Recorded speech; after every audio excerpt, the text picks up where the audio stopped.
उस ज़िले में पार्टी के लिए भी करते हैं और जो केंद्र सरकार की गलत नीति है उसके खिलाफ में भी आवाज़ उठाने का काम करते हैं। आज देश बहुत ही विकट स्थिति से गुजर रहा है। महंगाई चरम सीमा पर है, बेरोजगारों को रोजगार नहीं मिल पा रहा है, किसानों को उसके उपज का दोगुना जो दाम देने का वादा केंद्र सरकार ने किया था वो भी नहीं मिल पा रहा है और केवल जुमलेबाजी केंद्र सरकार कर रही है और रोज धर्म के नाम पर हिंदू मुसलमान कर देश को तोड़ना चाहती है। आप सभी जानते हैं कि देश की आज़ादी की लड़ाई बिहार से ही शुरू हुई थी। 1942 1942 में 9 अगस्त 1942 को क्रांति शुरू हुई थी। महात्मा गांधी जी के नेतृत्व में चंपारण से शुरू हुआ था और लड़ाई ऐसी हुई कि देश के सभी संप्रदाय के लोग, हिंदू, मुस्लिम, सिख, ईसाई, सब ने अपनी जान की कुर्बानी देकर इस देश को आज़ाद कराने का काम किया था।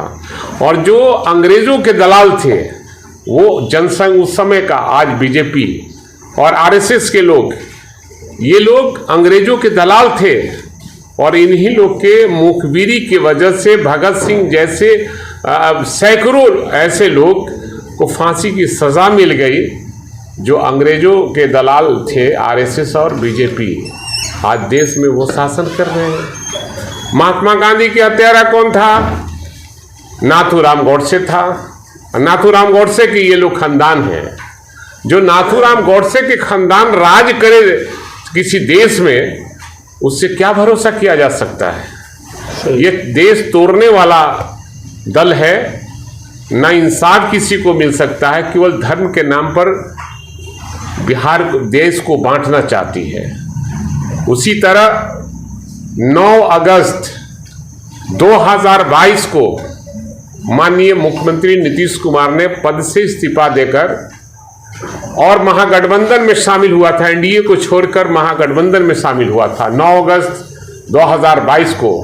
और उसी दिन हमारे नेता आदरणीय लालू प्रसाद यादव जी और हमारे नेता तेजस्वी प्रसाद यादव जी और माननीय नीतीश कुमार जी ने ऐलान किया था कि हम भारत देश को बीजेपी मुक्त करने का काम करेंगे और देश के सभी विरोधी दल के लोगों को एक मंच पर लाने का काम करेंगे।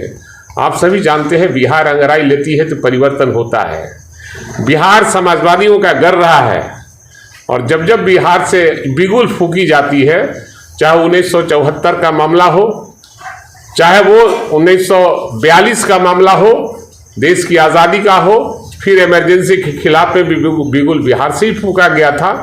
फिर देश में भाजपा मुक्त सरकार बनाने का ऐलान हो चुका है और देश से भाजपा को भगाना है। ये बिहार की जनता ने और बिहार के नेताओं ने सभी देश के विरोधी दल के लोगों को एक मंच लाने का वादा किया है। अभी तेजस्वी प्रसाद यादव ने 2020 में वादा किया था कि मेरी सरकार बनेगी तो हम 10 लाख बेरोजगारों को रोजगार देने का काम करेंगे।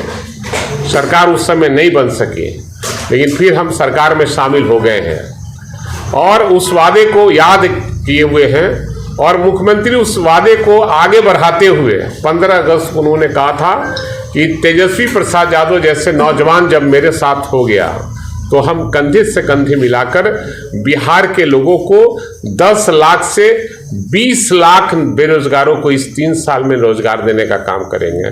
हमको लगता है कि 1.25 लाख से 2 लाख बेरोजगारों को रोजगार मिल गया है और सभी विभागों में एक्सरसाइज चल रहा है। कितनी बहाली किस विभाग में की जाएगी उसकी प्रक्रिया चालू है।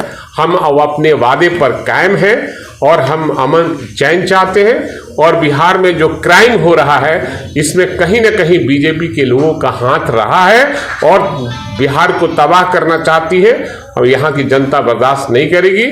और बीजेपी जैसे अंग्रेज आपस में लड़ाती थी, भाईचारा खत्म करती थी, उसी तरह ये बीजेपी कर रही है। इसको भी हम लोग खत्म करने का काम करेंगे। उपचुनाव में बीजेपी अपना दमखम हमारी जीत तो हमारा वोट का प्रतिशत देख लीजिए, हम कितने आगे बढ़े हैं।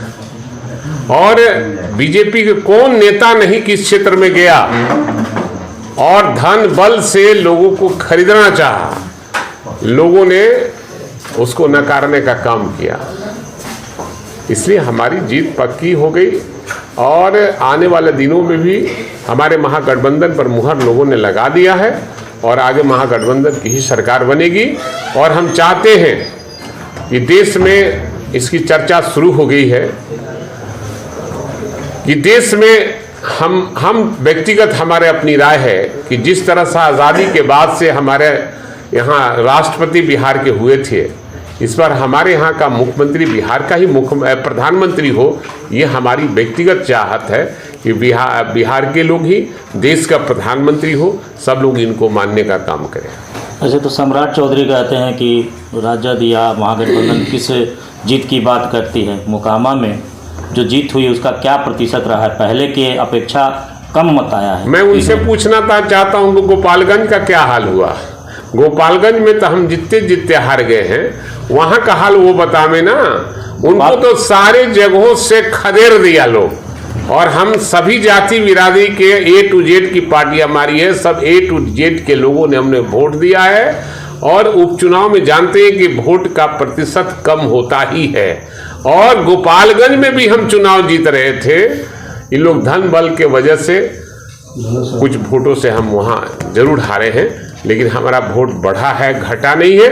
उनका वोट घटा है, हमारा वोट तो बढ़ा ही है। आने वाले दिनों में कोढ़नी विधानसभा का उपचुनाव है, उसको लेकर वो भी चुनाव हम लोग चुनाव जीतेंगे। कोढ़नी के भी उपचुनाव जीतेंगे, क्योंकि वो हमारा सीट रहा है और वहाँ से हम लोग बहुत वोटों से चुनाव जीतने का काम करेंगे। बीजेपी सांसद हैं राजीव प्रताप रूढ़ी, इन दिनों बिहार में एक कैंपेन चला रहे हैं 2025 को लेकर और लगातार महागठबंधन पर हमलावर हैं। कह रहे हैं कि 30 सालों में सिर्फ लूट हुआ है। अब सवाल है कि वो भी तो उस लूट में थे, कहाँ थे, नहीं थे, ये तो मैं नहीं जानता। लेकिन जो लोग इस तरह की बात करते हैं वो भी अपने भीतर झांकने का काम करें। और वो जनता दल के ही लोग थे। अब कैसे कहाँ पहुँचे ये मैं नहीं जानता हूँ। मैं किसी के बारे में टीका टिप्पणी नहीं करना चाहता हूँ, लेकिन उनके बातों में कहीं दम नहीं है। और लोग उनको खोजता रहता है छपड़ा में, वो भेटते नहीं। वो दिल्ली के नेता हैं। इस नेतृत्व बताएंगे कि क्या होगा नहीं होगा। राजनीति में कुछ भी संभव होता है और राजनीति में कुछ कहा नहीं जा सकता है। इसलिए स्पष्ट नेतृत्व ही बताएंगे क्या होगा। महागठबंधन की सरकार हो गई है। औरंगाबाद 6 सीटें महागठबंधन को दे चुका है, लेकिन मेडिकल कॉलेज की चर्चा है। उसके बगैर आज औरंगाबाद के लोग सिर्फ तड़प करके मर जाते हैं। यहाँ नेशनल हाईवे है, लगातार एक्सीडेंट होता है, लेकिन उनका इलाज नहीं मिल पाता है। अब आप सरकार में हैं, क्या कहेंगे उससे? हमारी सरकार इस पर विचार कर रही है कि हर जिला में एक मेडिकल कॉलेज हो और उस पर पहल हो रही है। हमारी सरकार इस पर चिंतित है। हमको लगता है कि औरंगाबाद में भी एक मेडिकल कॉलेज होगा। देखिए, हमारी पार्टी का, हमारे महागठबंधन का मांग था कि बैलेट पेपर से ही चुनाव हो। अब सरकार नहीं मानती है तो उसमें कहा नहीं जा सकता। अब ईवीएम से हो चाहे वो बैलेट पेपर से हो, जो भी चुनाव आएगा महागठबंधन की ही सरकार बनेगी और इस बार बीजेपी को रुस्कत कर दिया जाएगा। रुस्कत कर दिया जाएगा। ईवीएम पर भरोसा है सर? ईवीएम पर भरोसा तो नहीं है। हम तो मांग बैलेट पेपर पर करते हैं और हमारी पार्टी और महागठबंधन के लोगों ने बैलेट पेपर की मांग किया है। और जिस देश ने आविष्कार किया था ईवीएम का, वहाँ भी चुनाव हो रहा है बैलेट पेपर से, क्योंकि कहीं ना कहीं ईवीएम से गड़बड़ी होती है। इसलिए मैं चाहता हूँ कि ईवीएम हटाकर और बैलेट पेपर से ही चुनाव मांग 2024 के लिए कर रहे हैं। एकदम ठीक।